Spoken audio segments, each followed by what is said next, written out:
Brigade Belvedere, 1 BHK, 2 BHK, 3 BHK flats available. Burigere Cross, Bengaluru. Please contact this number.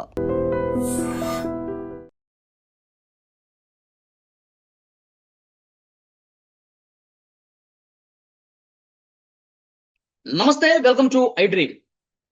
3 ఏళ్ల పాప Jahnavi missing case ఇంకా మిస్టరీగానే ఉంది. వెతుకుతా ఉన్నారు. 10వ రోజు ఇంకా గాలింపు జరుగుతూనే ఉంది. పోలీసు ఉన్నతాధికారులు కూడా మాట్లాడుతూ ఉన్నారు. అన్ని కోణాల్లో దర్యాప్తు చేస్తున్నారు.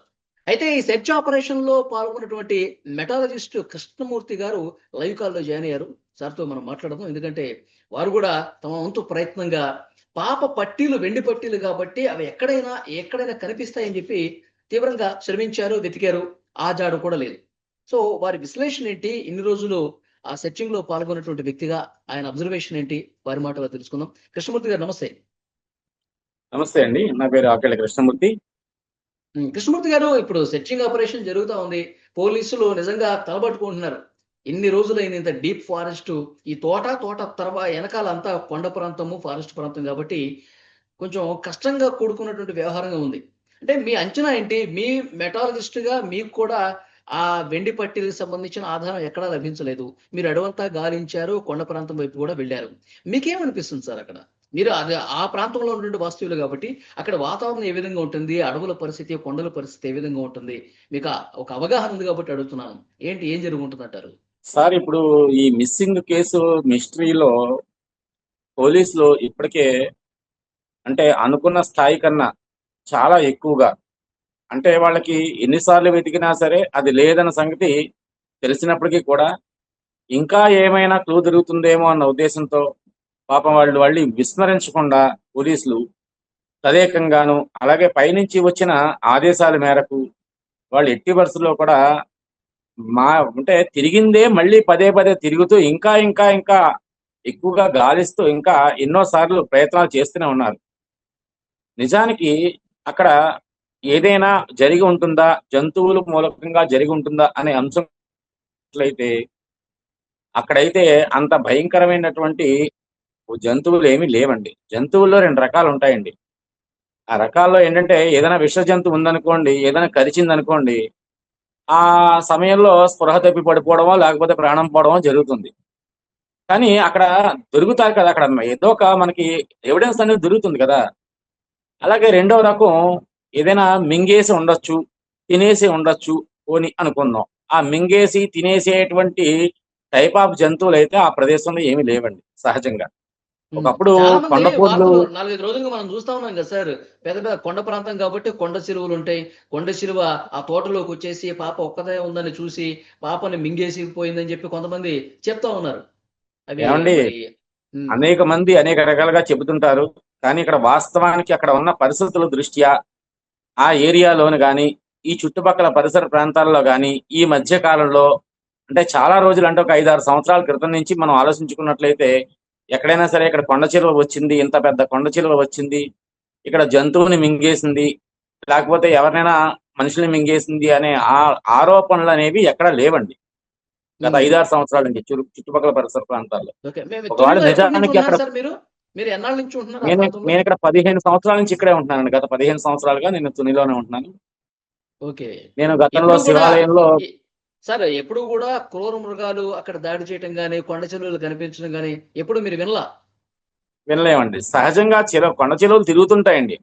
మనిషిని మింగేసేంతటి, జంతువులు మింగేసేంతటి కొండ చిలువలు అయితే ఎక్కడా లేవండి ఈ పరిసర ప్రాంతాల్లో. అలా అని చెప్పేసి లాస్ట్ టైం ఒక 5-6 నెలల క్రితం పులి సంచరించింది, ఎక్కడి నుంచో వచ్చింది, అలా చివరికి అనకాపల్లి దాకా వెళ్ళింది. ఆ ఏరియా నుంచి, అదే ప్రాంతం నుంచి అలా ఎదరికి వెళ్ళి అనకాపల్లి వెళ్ళి మళ్ళీ అక్కడి నుంచి రంపచోడవరం మీదుగా వచ్చింది. తర్వాత దాన్ని పట్టుకున్నారు.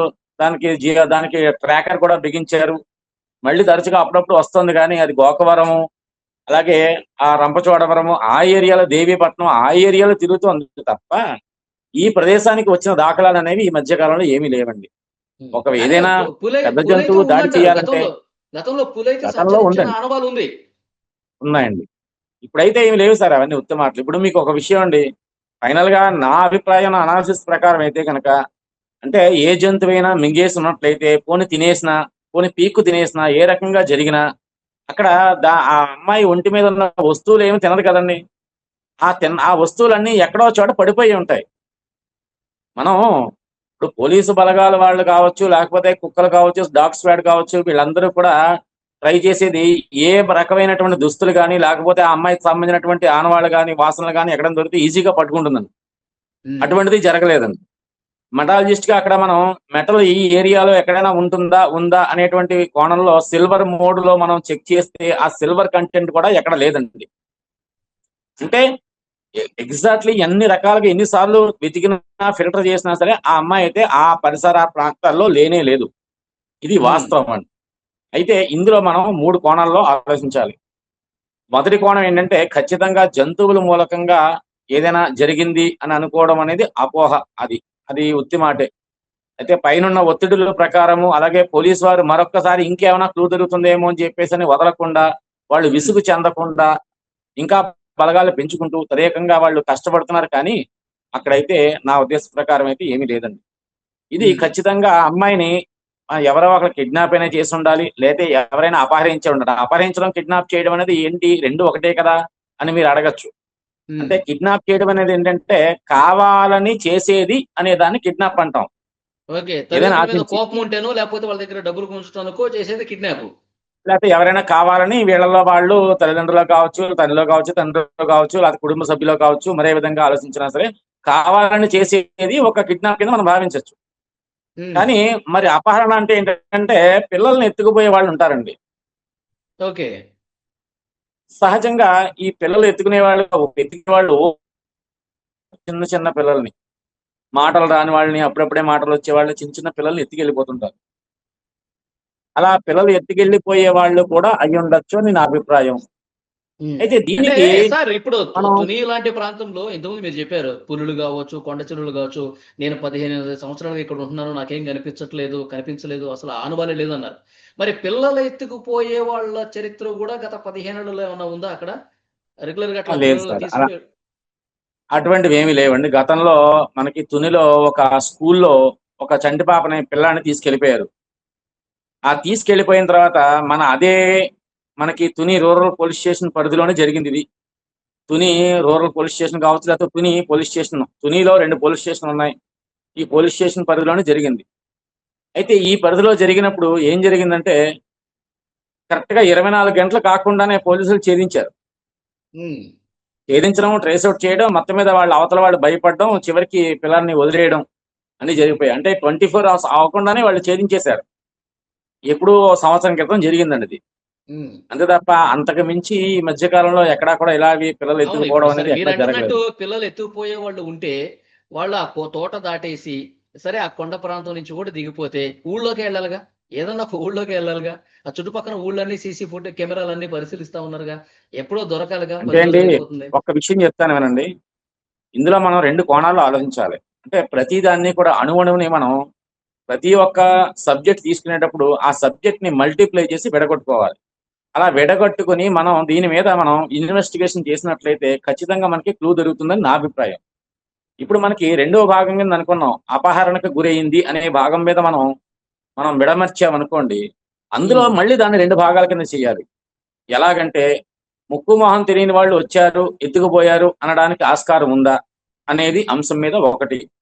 రెండో అంశం ఏంటంటే మనకి ఇక్కడ జీడిపిక్కలు వదిలేస్తారండి. తోటలు అయిపోయిన తర్వాత ఓనర్స్ అందరూ వదిలేస్తారు. ఇంకా బయట వాళ్ళు ఎక్కడెక్కడి నుంచో చుట్టుపక్కల ఊళ్ళో వాళ్ళు అవ్వచ్చు, దూరం వాళ్ళు కావచ్చు, ఎవరు వచ్చినా సరే ఎవరు పట్టించుకోరు, అడగరని. ఎందుకంటే ఈ ఆకుల కింద ఉన్నవి ఏరుకుని వెళ్తుంటారు. అన్ని తోటల్లోనూ ఇక్కడ జరిగేదే సహజంగాను. మరి ఆ కోణంలోను కూడా రెండో భాగంలో ఆ కోణంలో కూడా మనం ఆలోచించాలి. ఎందుకంటే ఇప్పుడు జీడిపిక్కలు ఏరుకోవడానికి వచ్చిన వాళ్ళలో బయట వాళ్ళు ఔటర్స్. వాళ్ళు లోకల్ వాళ్ళ, లేకపోతే నాన్ లోకల్ వాళ్ళ, లేకపోతే ఆ రోజు ఎవరు వచ్చారు, ఆ ముందు రోజు ఎవరు వచ్చారు, అసలు ఈ వ్యక్తి తాతబాబు అనే వ్యక్తి, తాతారావు అనే వ్యక్తి చూశాడో ఆ రోజు చూసినప్పుడు ఎవరెవరిని చూశాడు, అక్కడ ఆ తోటలో ఎవరు ఉన్నారు ఏరుకోవడానికి, ఏ ఏరియా నుంచి వచ్చారు అనే అంశం మీద మనం కూడా కొంచెం లోతుగా దృష్టి పెడితే కొంతవరకు ఇన్వెస్టిగేషన్ లో ముందుకు వెళ్ళొచ్చని నా అభిప్రాయం. ఆ తాతారావుని అంతేకాకుండా ప్రశ్నించారంట కదా ఇందులో సార్! ఇందులో ప్రశ్నించారంట వీళ్ళు కదా మరి. ఇందులో ఇందులో భాగంగా వీళ్ళు ఊరిలోంచే వెళ్ళొచ్చు కదా అనేటువంటి అంశం మీరు లేవనెత్తారు. ఇప్పుడు ఊరిలోంచి వెళ్ళొచ్చు కదా అనే అంశం మీద కూడా మనం చూసిన ఊళ్ళోంచి వెళ్ళడానికి కూడా అవకాశం లేదు. తోటలోంచి వచ్చేవాళ్ళు తోటలోంచి వెళ్ళిపోతారండి. ఉమ్, ఊరిలోంచి ఎంటర్ అయ్యి వెళితే కనుక వాళ్ళు ఎక్కడో ఏదో ఒక సీసీ కెమెరా కనవచ్చు, కానీ ఊరు చివరి నుంచి వేరే తోటలోంచి వెళ్ళిపోయినా సరే వాడు అడిగడానికి కూడా ఎవరు సరిపోరండి. ఉమ్, సహజంగా ఏంటంటే అండి, కిడ్నాపే కనుక చెయ్యాలనుకునే వాళ్ళు ఏదో కారులోనో ఎవరికి తెలియకుండా కనిపించకుండా తీసుకెళ్లిపోతారు. నిజంగా అపహరించే వాళ్ళు ఏం చేస్తారు, కారులోను దాంట్లో రారండి. వాళ్ళు వాళ్ళు సామాన్యులండి.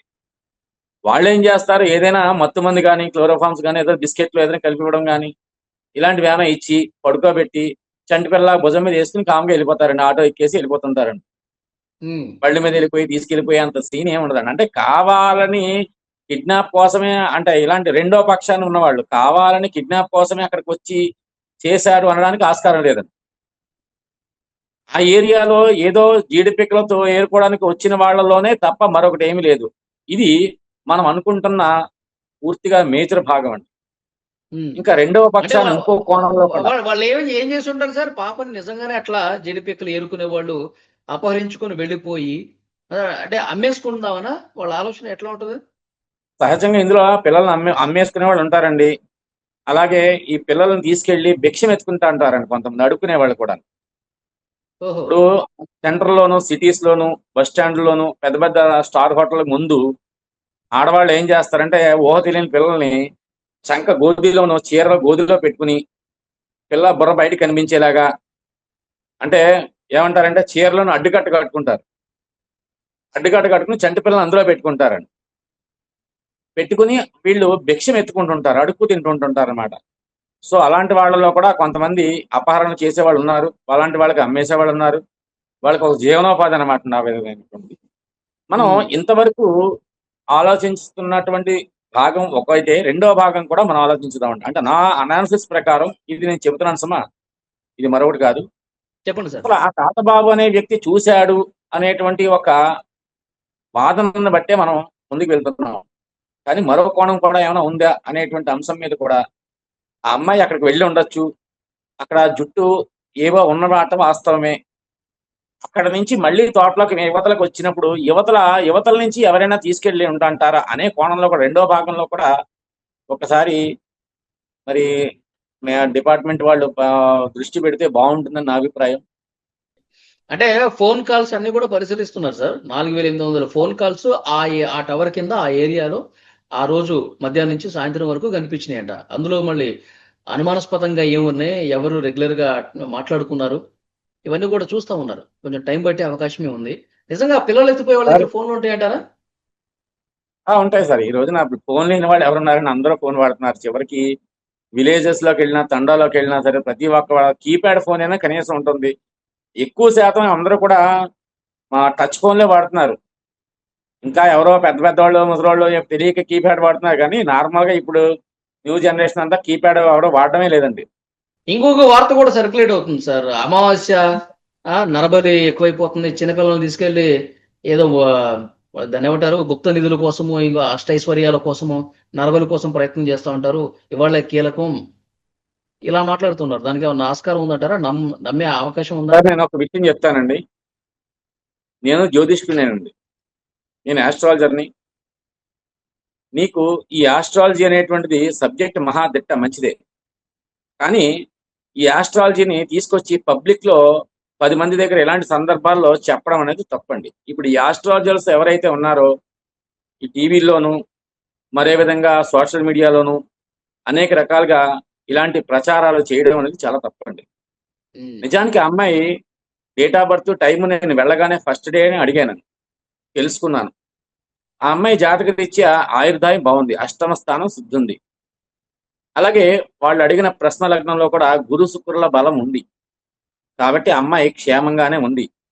అమ్మాయి ఆయుర్దాయం బాగుంది, క్షేమంగా ఉంది. అంతవరకే నా పని. జ్యోతిష్కుడు చెప్పాల్సిన మాట అంతవరకే. ఏమండి, ప్రశ్న బలం బట్టి నాకు ఉత్తర దిక్కులో ఉన్నట్టుగా నాకు వచ్చిందండి. ఏమండి, ఇలాంటివన్నీ కూడా నేను ఎంతవరకు అంటే అంతవరకు ఉత్తర దిక్కులు చెప్పాలి. అంటే సార్, ఇప్పుడు ఉత్తర దిక్కున ఉంది అంటే పాపని ఈ ఉత్తర భారతదేశ రాష్ట్రాలకి ఎవరన్నా అమ్మేశారా? ఈ ఉత్తరప్రదేశ్, అంటే బీహారు. రాష్ట్రాల దాకా వెళ్ళడద్దు. ఉత్తర దిశ ఆరోహణం అంటాడు. దిశను బట్టి దిశే చెప్తాడు తప్ప, ప్రశ్న శాస్త్రంలో దిశే చెబుతారు. ఎటువైపు దిశలో ఉంది అనేటువంటి భావన చెబుతారు తప్ప అంతకుమించి ఏం లేదు. ఇంకొక మాట, ఇప్పుడు మరి మిగిలిన వాళ్ళు చాలా మంది ఈ సోషల్ మీడియాలోను మీరు చెప్పినట్టుగా నరబలి అనేటువంటి అంశం మీద ఇవాళ అమావాస్య, ఇవాళ ఈ అమావాస్య, ఆ అమావాస్య, ఇవాళ బలిస్తారు, ఇలాంటి తప్పుడు మాటలు చెప్పడం అనేది చాలా విచారకరం అండి. అసలు చాలా తప్పండి. అసలు వాళ్ళు అలా చెప్పడం అనేది ఎంత తప్పంటే అంత తప్పనమాట. ఈ సమాజాన్ని తప్పుదావ అవును. పట్టించడమే ఈరోజు కాకుండా ఈరోజు పోలీసులు కూడా, ఉన్నతాధికారులు కూడా మాట్లాడారుగా. మిస్ఇన్ఫర్మేషన్ అవును, అనేది చాలా మంది చేస్తా ఉన్నారు. అది ఉమ్, కరెక్ట్ కాదు. చాలా అది చాలా మంచి తప్పండి. అది ఏంటంటే ఇన్ఫర్మేషన్ ఇవ్వండి. ఎప్పుడు కూడా ఏదైనా మనం ఇప్పుడు నేనున్నాను, నా వంతు సహాయం చెయ్యాలనే అంటే ఆ, స్వచ్ఛందంగా నేను వచ్చే ముందు నేను డిపార్ట్మెంట్ వారికి, ఎస్ఐ గారికి నేను అడిగాను, ఏమండి నేను నా పర్ఫార్మెన్స్ ఇలా చేయగలుగుతాను, నా అనాలిసిస్ నాకు ఖచ్చితంగా చెబుతుంది, నా డివైజ్ని బట్టి నాకున్న ఎక్స్పీరియన్స్ బట్టి నన్ను ఒకసారి ట్రై చేయమంటారా అని అడిగాను. ఉమ్, ఆయన యూ విల్ ట్రై, తప్పనిసరిగా చేయండి, మీరు చేయడం తప్పేముంది, మీరే కాదు కదా, మీలాగా ఎవరైనా వచ్చి స్వచ్ఛందంగా మీకు మీరుగా ఏమైనా ట్రై చేస్తానంటే చెయ్యండి, తప్పులేదు, మనకి పాప ముఖ్యము అని చెప్పి ఆయన భరోసా ఇచ్చి రమ్మన్నారు. ఆయన అవును. రమ్మన్నందునే నేను వెళ్ళి నేను శతవిధాలా ప్రయత్నం చేశాం, కష్టపడ్డాం. నా అనాలిసిస్ ప్రకారం అయితే కనుక అమ్మాయి కొండ మీద లేదు. ఒకవేళ ఏ ఓకే. జంతువైనా నిజంగా ఈ అమ్మాయి ఇన్ని రోజులైనా ఒకవేళ ఉన్నా సరే బతికుండడానికి ఛాన్స్ లేదు. ఒకవేళ ఆ అమ్మాయి కొండ మీద కనుక ఉంటే, అడవిలో కనుక ఉంటే, నేను చెప్తున్నాను కేవలం అలా అనకూడదు, కానీ ఒకవేళ ఆ అమ్మాయికి ఏమైనా ఏ జంతువు ఏమైనా సరే అటాక్ చేసినా సరే ఆ మెటల్స్ ఏమైతే ఉంటాయో భూమి మీద పడిపోయి ఉంటాయి. అటువంటి భూమి మీద పడిన దాన్ని మనం 1 కిలోమీటర్న్నర వరకు ట్రేస్ అవుట్ చేయగలుగుతాం. అందులో భాగంగా ఎక్కడా కూడా మనకి ట్రేస్ అవుట్ అవ్వలేదు. సో ఇన్ని కోణాల్లో మనం ఆలోచించినా సరే, ఎక్కడ చూసినా సరే అమ్మాయి బయటికి వెళ్ళిపోయిందన్న తప్ప అక్కడ అడవిలో ఉందన్న మాట అది అవాస్తవం అండి. ఓకే. అయినప్పటికీ కూడా సార్, మీకున్న అంచనా ఏంటంటే ఎవరో అపహరించుకుపోయారన్నది మీరు నమ్ముతున్నారు బలంగా. ఖచ్చితంగా అపహరణ, ఇది పిల్లల్ని దొంగలు ఎత్తుకెళ్లిపోయే వాళ్ళు అపహరణ అయి ఉండొచ్చు, లేకపోతే కావాలని కిడ్నాప్ చేసి బాగవచ్చు. ఈ 2 కోణాలే తప్ప మరొకటి ఏం లేనే లేదండి ఇందులో. యా. సో చూద్దాం సార్. పోలీసులు అయితే ఇంకా చాలా సీరియస్ ఫోకస్ పెట్టారు.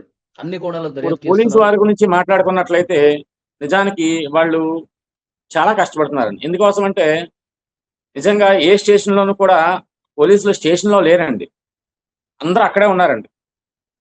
ఎస్ఐ, అవును. సిఏ గారి దగ్గర నుంచి కానిస్టేబుల్ స్టాఫ్ దగ్గర నుంచి మంది. వందల మంది. అంటే ఇక్కడ నేను ఆల్రెడీ రీసెంట్లీ 2 స్టేషన్కి వెళ్ళానండి, నిన్న మొన్న ఏదో పనుండి వెళ్తే ఎవరో లేరండి. సో మేము వెళ్తుంటామండి, ఏదో ఒక కాంప్రమైజ్ చేసుకో దేనికో ఎవరో ఒకరు పెద్దలు పిలుస్తుంటారు, మేము వెళ్తుంటాం సహజంగా. మంచికే మనం వేస్తాం, చెడు ఉన్నా సరే ఖచ్చితంగా తీసుకెళ్ళి లోపల పడేయమని చెప్తాం, మనమే చెప్తాం, ఎవరికి చెడుకి ఏమి రికమెండేషన్ చేయం, మంచిగా రికమెండ్ చేస్తాం. సో ఉమ్. అట్లాగే వెళ్తే స్టాఫ్ ఎవరు ఇక్కడ లేరండి. చివరికి ఏది కావాలన్నా అక్కడికి వెళ్ళి సంతకాలు పిలుచుకు రావాలి తప్ప అందరూ అవును అక్కడే సార్. ఉంటున్నారండి, వాళ్ళు చాలా అంద కష్టపడుతున్నారండి. అంద అవునవును. చాలా ఫోకస్‌గా అంతేకాకుండా చూస్తున్నారు. నిన్న హ్మ్. డిప్యూటీ సీఎం గారు కూడా, అలాగే మన హోమ్ మినిస్టర్ గారు కూడా ఆదేశాల మేరకు ఇంకా అదనపు బలగాలు కూడా తీసుకొచ్చి మళ్ళీ సెర్చ్ చేసిందే మళ్ళీ ఇంకొకసారి రీసెర్చ్ చేయిస్తున్నారు అక్కడ, అవును. అణువు అవును. కూడా. సో చాలా మంది కామెంట్స్ లోను చెబుతున్నారు, మీరు అక్కడక్కడ తిరుగుతున్నారు ఏంట్రా బాబు, పైకి వెళ్ళి ఎతకండ్రా బాబు, పైకి వెళ్ళి ఎతకండ్రా బాబు అని చెప్పి పిచ్చి పిచ్చిగా చెప్తున్నారు. వాళ్ళకేం తెలుసండి కామెంట్స్ చేసేటప్పుడు అక్కడ రియాలిటీ అనేది. ఇప్పుడు ఫర్ ఎగ్జాంపుల్ ఇప్పుడు మీ ఛానల్ వాళ్ళు వచ్చారు, మీరు వచ్చారు, ఇలాగే మీలాగే చాలా మంది అక్కడ రియాలిటీగా 2 రోజులు, 3 రోజులు, 5 రోజులు, 6 రోజులు కూడా అన్ని ఛానల్ వాళ్ళు కూడా చాలా మంది అక్కడ ఉండి అక్కడ అది స్పాట్ లో జరుగుతున్న సిచ్యువేషన్ నిజాన్ని అప్పటికప్పుడు రియాలిటీగా ఆ, మీరు ప్లే చేస్తున్నారు అందరూ కూడా. అంటే ప్రజలకి అందరికి కూడా తెలియజేస్తున్నారు. కానీ ఎవరు రాకుండా చూడకుండా చాలా మంది కొన్ని సోషల్ మీడియా వాళ్ళు తప్పుడు ప్రచారాలు చేయడము, అలాగే తప్పుడు రకాలుగా హెడ్లైన్స్ పెట్టడము, ఈ రకంగా తల్లిదండ్రుల్ని బాధించేలాగా, భయభ్రాంతులు గురయ్యేలాగా, ప్రజలను తప్పుదావ పట్టించేలాగా, అలాగే డిపార్ట్మెంట్ వాళ్ళు కూడా తలనొప్పి తీసుకొస్తున్నారండి వీళ్ళు. డిపార్ట్మెంట్ వాళ్ళ తలనొప్పి ఏంటంటారా, చెప్తాను ఏనండి. నిజానికి దొంగ తప్పు చేసిన వాడికి కావాలని హింట్ ఇస్తున్నారండి వీళ్ళందరూ. హ్మ్. అంటే వాళ్ళు చేసి ఇన్వెస్టిగేషన్ కి చాలా డీప్ గా చేస్తున్నారు, వాళ్ళు చేసి ఇన్వెస్టిగేషన్ కి భంగం కలిగిస్తున్నారండి తప్పుడు ప్రచారాలు, తప్పుడు వాక్యాల వల్ల. ఇది నేను అందరికీ మీ ద్వారాగా నేను చెప్పేది ఏంటంటే, ఇక్కడ రియాలిటీగా ఉన్న పరిస్థితిని బట్టి ఉన్నది ఉన్నట్టే చెప్పండి, కానీ లేని హెడ్లైన్స్ కానీ, లేని మాటలు కానీ, లేని విషయాలు కానీ ప్రజల్లోకి తీసుకొచ్చి తల్లిదండ్రులు కానీ, అలాగే ఇక్కడ ఉన్నటువంటి ప్రజలను కానీ, అలాగే ముఖ్యంగా డిపార్ట్మెంట్ వాళ్ళని తప్పుదావ పట్టించొద్దని ఈ సందర్భంగా ఓకే మీ సార్. ద్వారా నేను తెలియజేస్తున్నానండి. చాలా మంచి ఇన్ఫర్మేషన్ ఇచ్చారు సార్. పాప సేఫ్ గా రావాలి, ప్రాణాలతో ఇంటికి రావాలి అంతేనండి. అని మనం కోరుకుందాం sir. Thank you very much. Right right sir.